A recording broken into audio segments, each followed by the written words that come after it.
Shahir, it's a pleasure to have you on. There's so much I want to learn from you today. I know you've had such an illustrious career. There's a million questions I want to ask. I want to maybe start with your early life. You know, you were born in Egypt. Moved over here to Quebec. How did you get interested in law? Is it something that your parents pushed you in? Is it something that you had an early fascination with? So I'm curious to hear about how you got into the field. Thanks, Nick. I'm so happy to be here with you, and I'm grateful that you give me this opportunity. Actually, growing up, the one quality I knew I had, because people told me about it often, was that I was a very curious person. And that is true, maybe obnoxiously curious, but it was a characteristic I couldn't deny. And in seeing that curiosity in me, they'd often tell me, well, you'll be a lawyer. And I rejected that completely because quite frankly, and don't tell my children this, I didn't like to read and I didn't read very much. And so I actually started in business. Although having started my BCom, I went in there because I was interested in math. I found that the level of math wasn't what I was expecting. And so one Saturday afternoon, late in the second semester, throwing a football around with one of my friends, I said, my juices aren't flowing.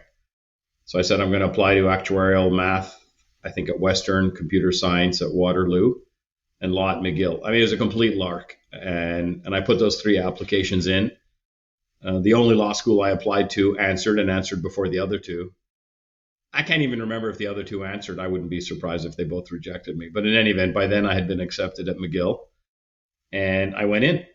So it's nothing that I planned, nothing that I ever expected, but it turned out to be a terrific platform. And as I was telling one of my sons as we were walking our dog this morning, uh, amongst the best 4 years of my life, the 4 years I spent at McGill Law School.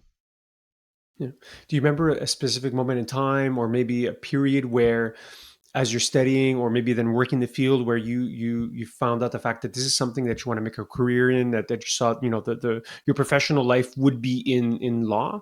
Is there a moment in time? I'm curious to maybe unpack how you became so passionate about the space.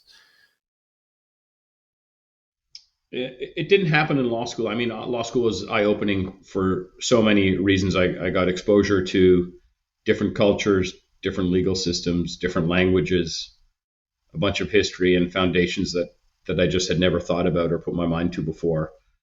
Um, so it didn't happen in law school.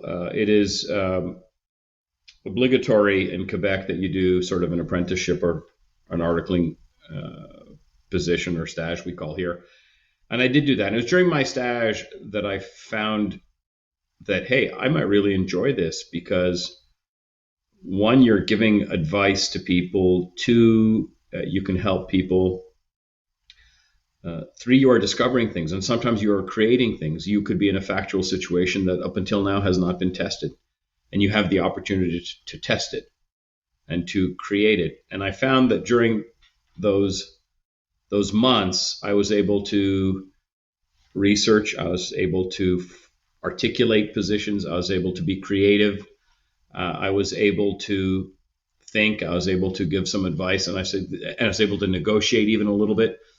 I was able to argue some points, and I found that it brought to sort of a crescendo uh, a number of aspects of life more generally that I enjoyed. And it was there that I thought, it was only then that I thought, okay, in law school I established I liked the people, I liked the subject matter.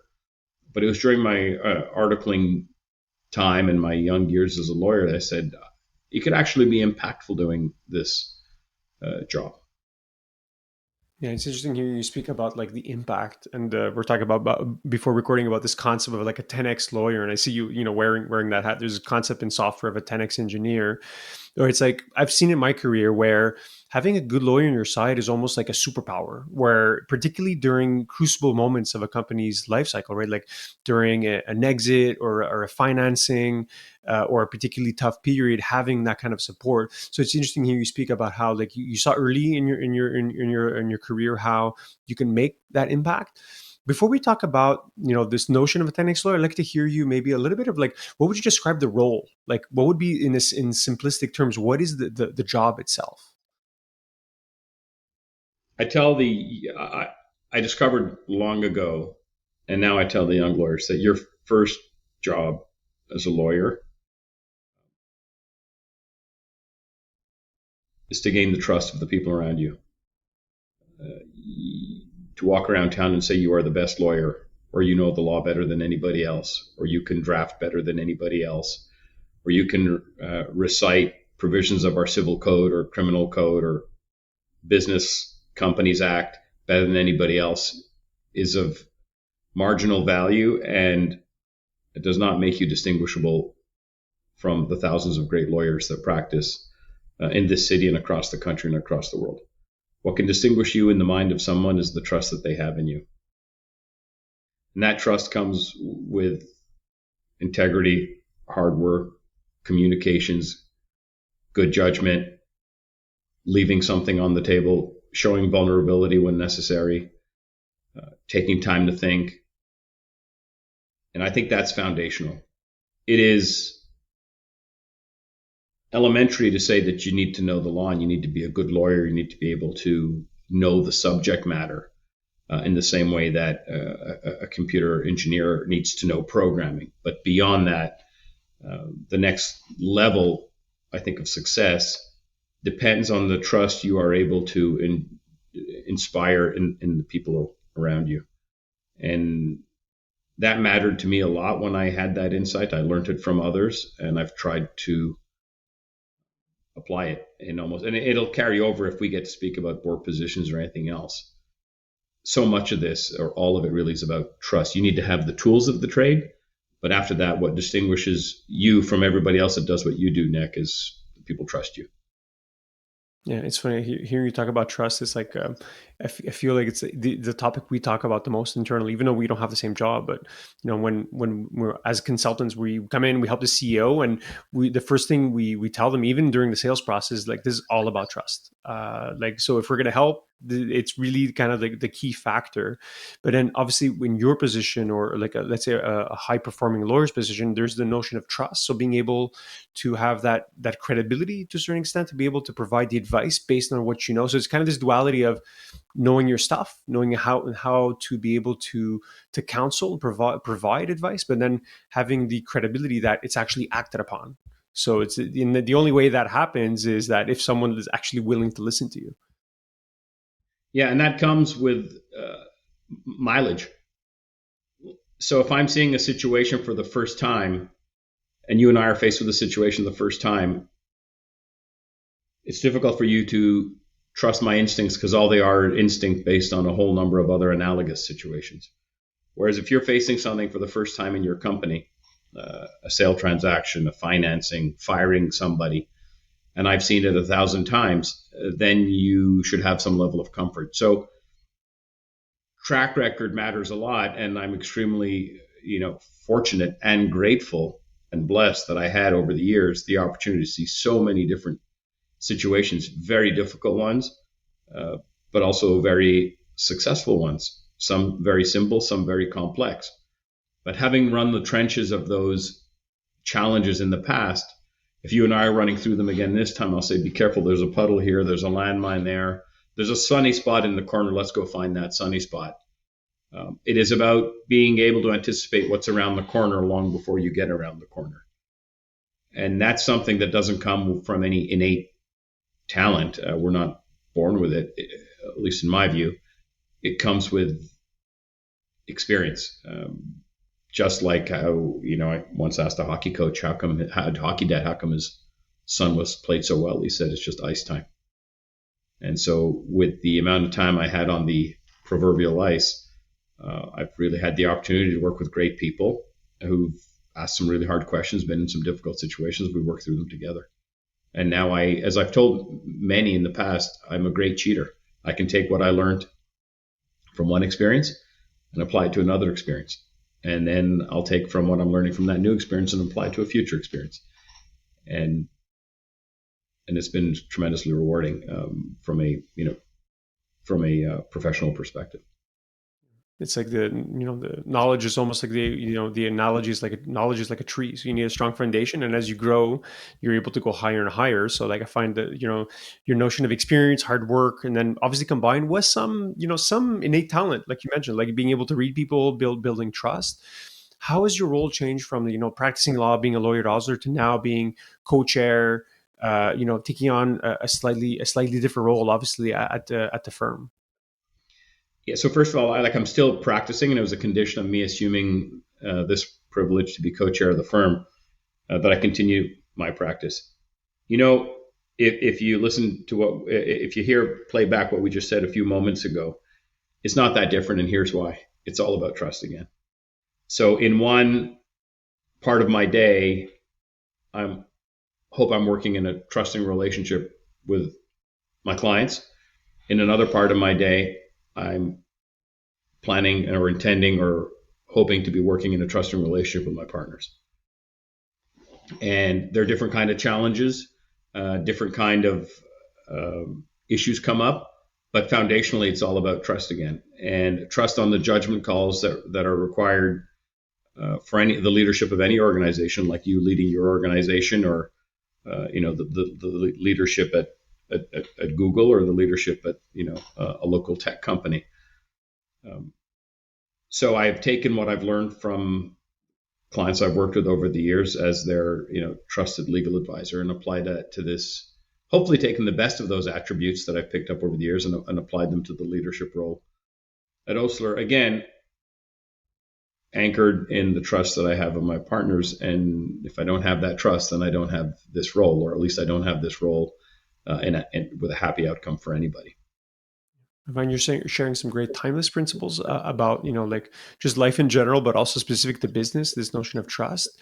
In the years you've been practicing, what's changed? Right now as co-chair, you get to, like have the hands on the wheel a little bit about the future direction of the firm, and, the potential change in business model has been impacted. So what do you see from where you're sitting in terms of like what's changed the most? Of course, to be a good lawyer, I think that we mentioned is kind of hasn't necessarily changed over time, but I imagine your industry has gone through some upheaval, some changes. Curious to hear of like how you see it from your perch.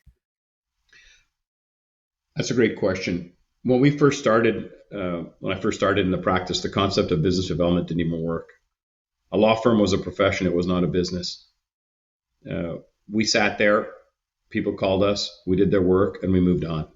Law firms did not have to do RFPs, did not have to submit credentials, did not have to do alternative fee arrangements, did not have to negotiate their bills.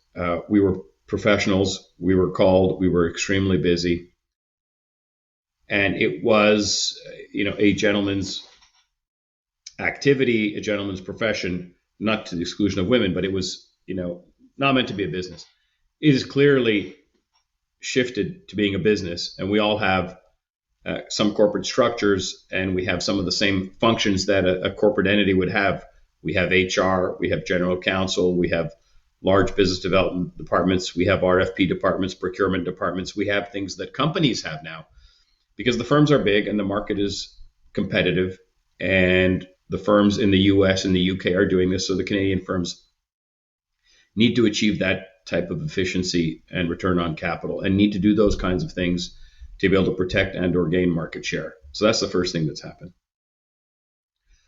More recently, we are speaking about things that are critically important, but quite frankly, had not been as high up on the radar as they ought to have been. And it's the same thing that all the other businesses are talking about: sustainability, carbon footprint, diversity and inclusion, social impact.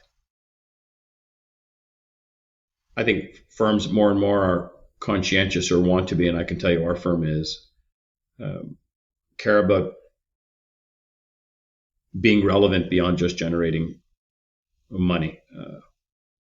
I personally think about what the teachers and nurses do in our society and how they're valued relative to the business people, including the lawyers, and say, like, that is a statement about our society of how we value people that are taking care of the infirm and and our children. And I think that balance needs to be readjusted a little bit. And one of the first steps we can do is to be sure that we are good corporate citizens. And so there is a much more profound conversation and genuine conversation around what can we do to make historical wrongs right? What can we do to make the business community more generally a more equitable place, a place of fair opportunity. What can we do to give back? What can we do to, make our cities, our neighborhoods, and our world a better place? I know our firm thinks about that, and I think other firms are thinking about that too. And I find, to dive into a little bit, to expand on what you just said, to share about the importance of this topic. You also are in a unique position to influence across a wide array of organizations because you sit on a lot of different boards. So being able to see this, so maybe taking this subject, do you see, obviously this subject's important, so do you see this cross company, cross organization? And also maybe, 1B to my question is the role of a board member that you're playing today. What else are you seeing that is really at that level in terms of importance? I don't think you're going to be at a board meeting or in a senior executive meeting of any serious business in any Western country these days, including in Canada and the U.S. in particular, where you're not having a serious conversation or reflecting upon ESG standards, your impact on the world, your people, diversity and inclusion. Yes, there is a fair bit of greenwashing going on, or sustainability washing, or impact washing. People are working on their brands to make them look that way. So there is a spectrum of those. I think the vast majority are talking about it and thinking about it. And then there's a spectrum of those that are just talking and throwing some tidbits here and there to make themselves feel better, all the way to those that have really committed and giving up some financial return in exchange for doing what they believe is right for our current society and our children and grandchildren, etc. So raising the topic at any board or in any management meeting or in any strategic session, I think people expect it. No one is going to say, well, that's out of order, or that's inappropriate, or that's not a subject for the age. It is. And I've never been at a board meeting or in private meetings where the topic has come up where someone has rejected the importance of having to deal with this. And again, not everybody deals with it differently. If you're in a manufacturing business, you think about it differently than if you're in an advisory business. If you're in a business with offices in Latin America, you think about it differently than if you're in a business that only has offices in Toronto. If you're in a maritime situation, you think about it differently than if you're in the Rockies. And so there's no single rule or policy that can apply to all these businesses.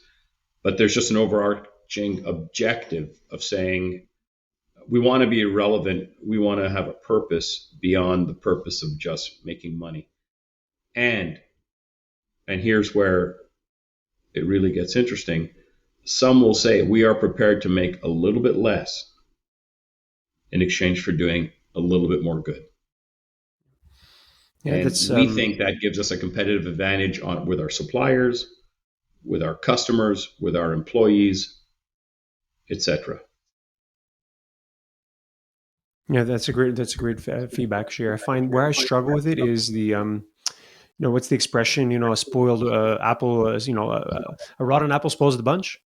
And I find there's a lot of companies I've seen that to do that greenwashing and like talk about it, but then when it comes to actions, which for me, it's, actions speak louder than words. A lot of companies talk about it, but then what are they actually doing, right? So I find that your advice of, well, hurting is not maybe the right word, but impacting your bottom line. That's one way to actually show and put your money where your mouth is. What advice do you give to companies that are early in that process of figuring out how do we give meaning to our business more than just bottom line, profitability, etc.? It always starts with a conversation that then seeds a culture. And so if I was a leader of a new business now, or even a leader in an established business, I would say I would start by communicating an objective that goes beyond just the financial return. And sometimes you can do this, Nick, without having to give up returns. You can say we can make money, and we could change the world, with our product, with our service. But we're just going to do it in a way that's thoughtful as to the implications on its impact on the people around us. So it begins with a organizational culture and organizational values, and I think it's important that be the first step, and that starts with communication. And then once you have buy-in around that and people understand where the organization's leadership is, you could then start to take specific steps. They can be large steps or they can be incremental steps. That's okay. I'm not overly offended by those that are engaged in greenwashing now, or that are saying but not doing, because I think that the tide of time is just going to be imperative that it goes beyond just doing, beyond just saying. And I think those that are just talking and not doing will lose good people. We're seeing that now. Young engineers leaving, pure product companies that are not being helpful beyond just, creating a product, to say, well, if I can go to another company, create a product, and at the same time do good, I'd rather do that. And they make the same money, but they're just choosing assertively to be engaged in something that makes them feel, better when they go home or when they go to sleep at night, and something that they're proud to talk to their friends about. So it's not a bad thing that people are only talking and not doing. It'll be a bad thing if they are only forever talking and never doing. But I believe that we will move from talking, even those that are the slowest will move from talking to doing. And sometimes it's a generational change, quite frankly. And I've seen that myself. And as I say, I think most companies that are looking to keep their people, keep their customers, keep their suppliers, and even keep their shareholders happy are going to have to actually do something on beyond just making money. Yeah, and you've written about this too. Like I read your article in preparation. Like business is a force for good, and how it can actually move the needle. So it's like I think it's in line with this notion of the greater good.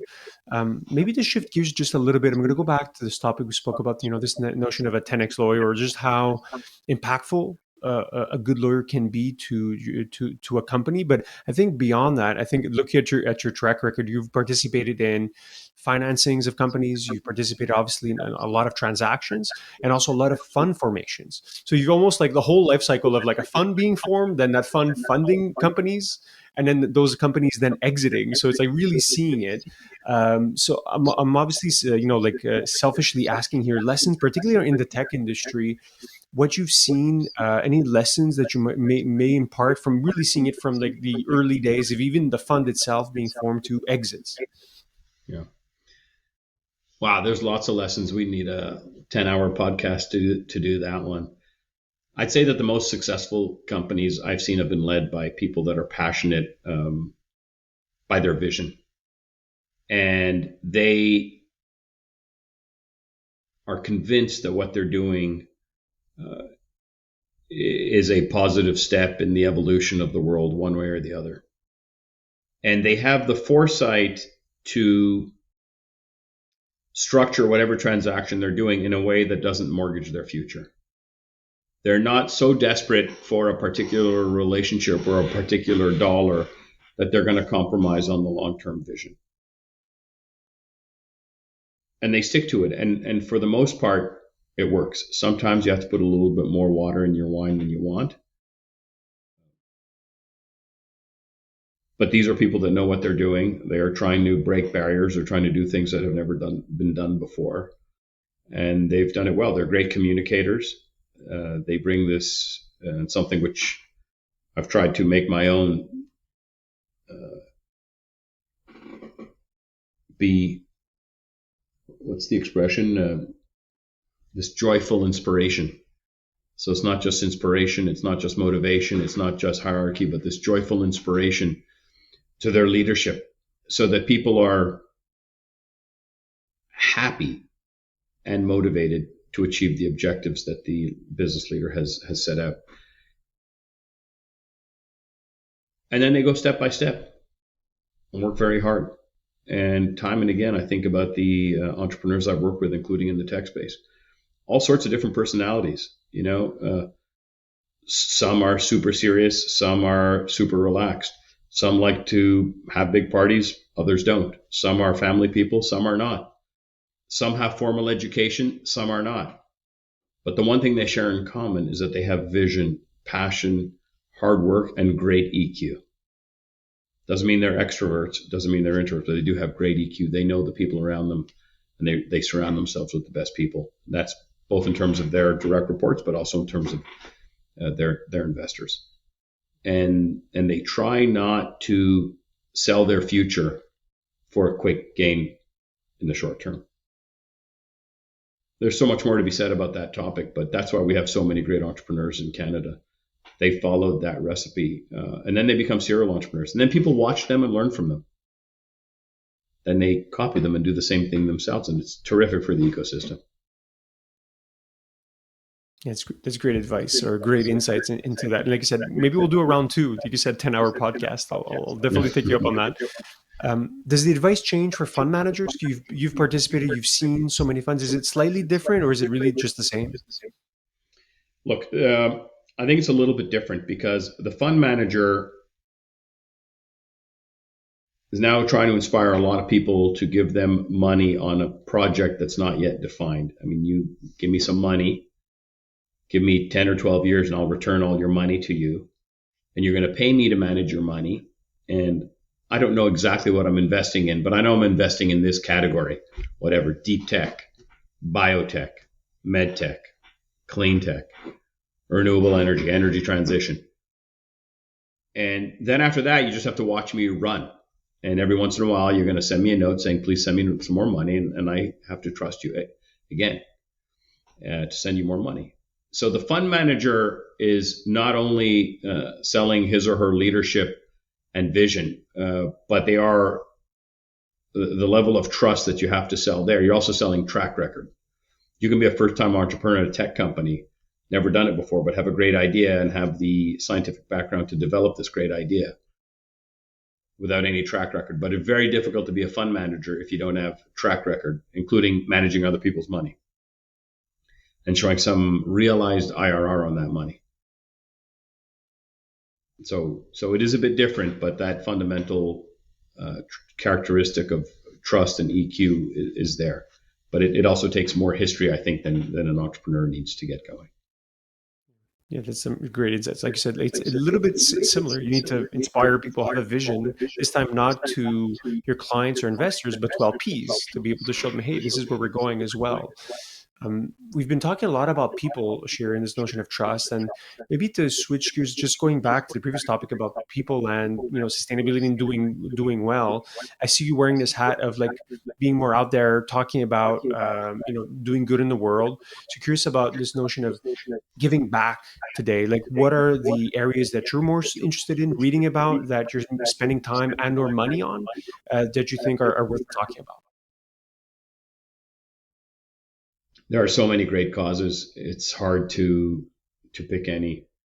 I have a particular spot personally for the poor, for the homeless, and for the abused. But that's just personal. People have their own causes.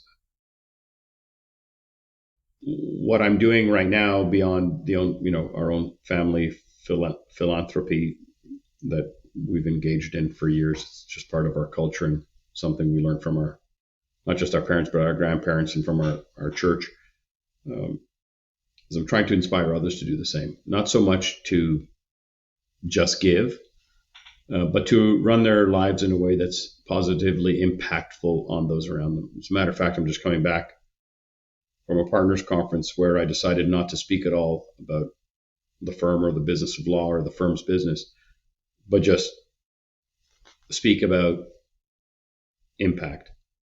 There's a concept of social impact investment. And so I played on that a little bit and gave a discourse not on social impact investment. Well, there's ESG, then there's social impact investment, and I wanted to go a little bit further. And I gave a whole talk on social impact living.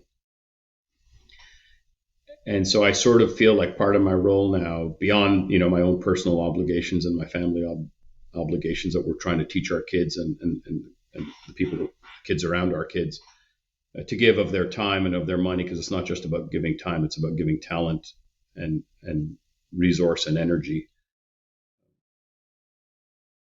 but inspiring sort of a whole world to do the same. If you will have read any of the articles I've written, I think our governments are tapped out. I think it's tough to ask for more philanthropy from the private givers. So now it's up to the business community, and I think I have an opportunity or a platform from which I can ask the business community not to give more money, because they do give, but to conduct our business and affairs in a way that will result in some positive outcomes, additional positive outcomes. So that is how I'm trying to use the time and the platforms that I have, these years. Yeah, so yeah, my hat's off to you, Shahir, for that, of course, and like can't wait to learn and read more about what you've been doing. And one topic you've written about and been outspoken is helping new people that have come to the country. Obviously, like you came when you were very young. I believe you were like not even 5 years old when your parents came over here. A bit different in my case. I was born here, but still in that duality of am I Greek, am I Canadian, am I Quebecois? What advice do you give now that I see you as a role model for new people that come to the country? What advice do you give to newly arrived immigrants that want to make it out in the world, particularly where it's a new language, it's different customs that they're used to?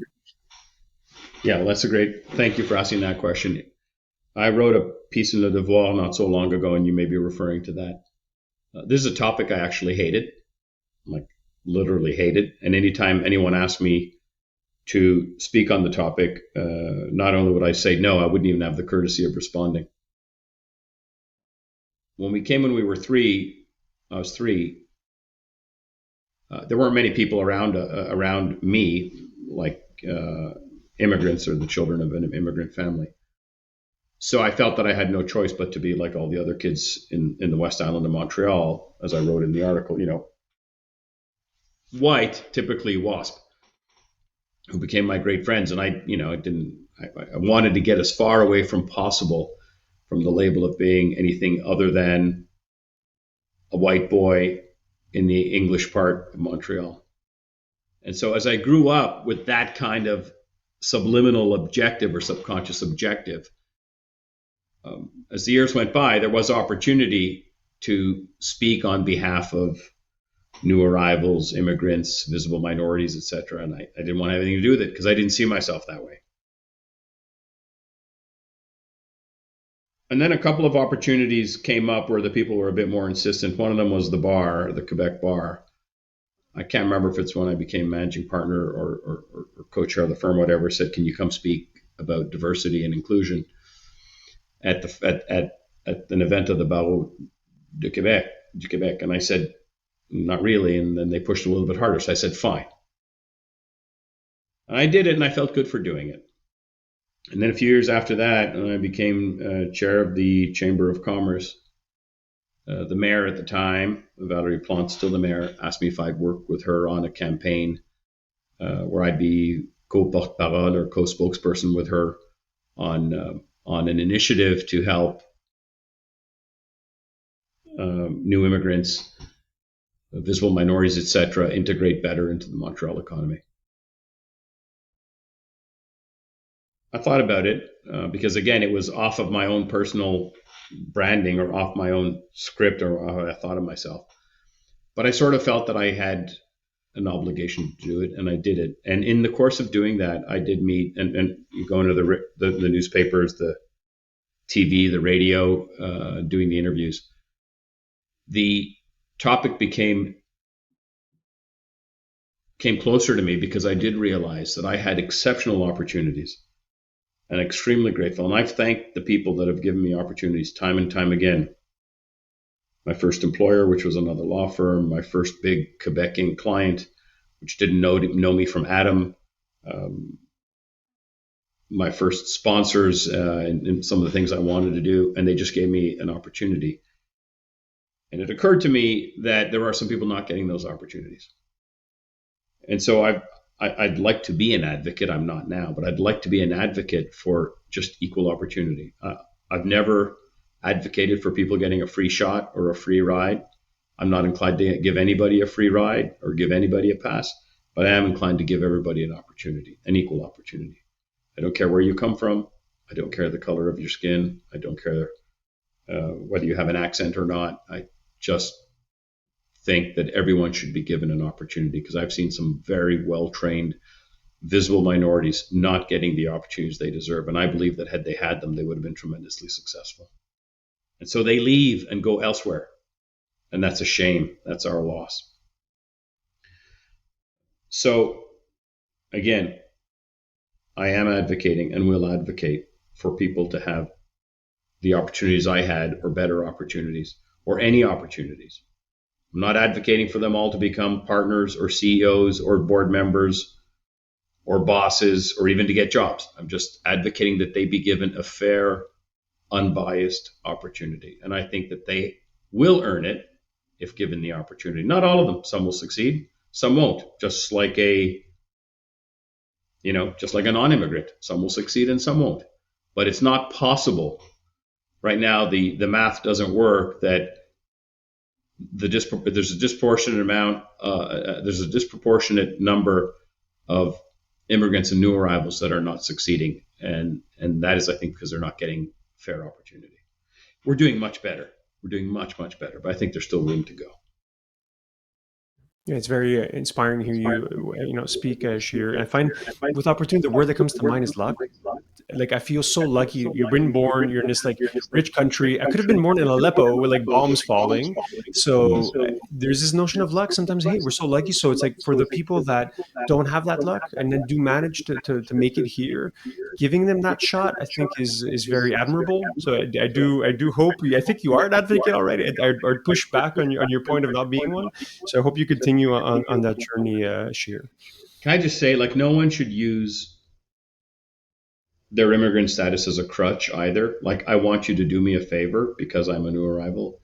No, you have to work as hard as you are, as hard as the next person, as hard as everybody else. But if you do, you should succeed. That's the I just want to. I'm not looking to do anybody favors. Just looking for everybody to have the same. Not have any deck stacked against them. Yeah, 100%. It's already so hard as it is. So Correct. You're absolutely right. great, Shahir, this has been great. I could probably talk to you for another few hours. Maybe one final classic closing question I always ask is: if people want to learn more about your work, reach out, connect, what's the best way? I'm pretty easy to find on the internet through the Osler website, osler.com. Or on LinkedIn. Those are probably the two best ways. It's tough for me to answer all of the inbounds, but I'll do my best.